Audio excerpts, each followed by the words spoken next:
नमस्कार, मैं साक्षी और स्वागत है आपका हमारे चैनल पर। आज हम बात करने जा रहे हैं उस खबर की जिसने बीते कुछ दिनों में देश की सियासत को गरमा दिया है। पूर्व उपराष्ट्रपति जगदीप धनखड़ की अचानक दी गई इस्तीफे की चिट्ठी और विपक्ष द्वारा लगाए गए हाउस अरेस्ट के गंभीर आरोप। जहां एक ओर सरकार इस मुद्दे को केवल स्वास्थ्य कारणों तक सीमित बता रही है, वहीं दूसरी ओर विपक्षी दल इसे एक बड़ा राजनीतिक संकेत मान रहे हैं। सवाल उठता है, क्या वास्तव में जगदीप धनखड़ ने निजी स्वास्थ्य कारणों से इस्तीफा दिया है या फिर इसके पीछे कोई सियासी साजिश है। 21 जुलाई को जब संसद का मानसून सत्र हो रहा था, उस दिन उपराष्ट्रपति जगदीप धनखड़ ने अपने पद से इस्तीफा दे दिया। ये फैसला इतना अचानक था कि ना तो सत्ता पक्ष को इसकी भनक थी और ना ही विपक्ष को कोई पूर्व सूचना। इसके बाद अटकलों का दौर शुरू हुआ।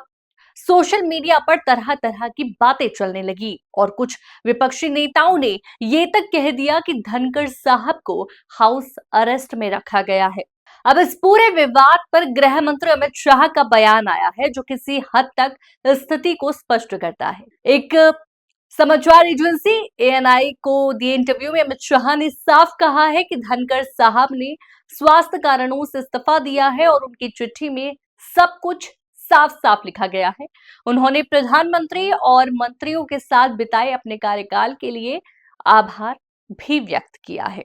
अमित शाह ने विपक्ष पर निशाना साधते हुए कहा कि सत्य और असत्य की व्याख्या केवल विपक्ष के बयानों के आधार पर नहीं की जा सकती। उनका ये बयान ये संकेत देता है कि सरकार इस मुद्दे को तूल नहीं देना चाहती, लेकिन साथ ही विपक्ष की आलोचना को भी हल्के में नहीं ले रही।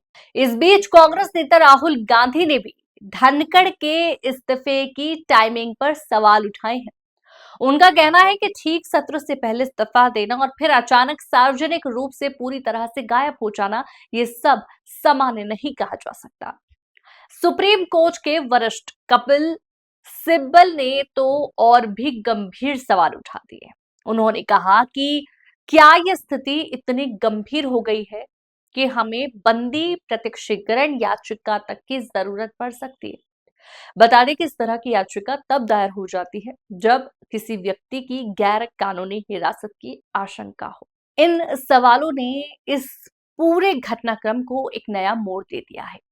क्या देश के पूर्व उपराष्ट्रपति जो एक संवैधानिक पद पर थे, स्वेच्छा से इस्तीफा देकर मीडिया से पूरी तरह गायब हो सकते हैं या फिर वाकई में उनके पीछे कोई राजनीतिक दबाव या मतभेद की कहानी है। आपको बता दें कि जगदीप धनखड़ का कार्यकाल कई बार चर्चा में रहा है, विशेष रूप से राज्यसभा की कार्यवाही को लेकर उनके कुछ फैसले और बयानों को लेकर सरकार और विपक्ष दोनों ही उनके व्यवहार पर नजर रखते रहे हैं। उनके बेबाक और कभी-कभी सख्त रवैये की वजह से भी वो एक मजबूत और प्रभावी उपराष्ट्रपति माने जाते थे।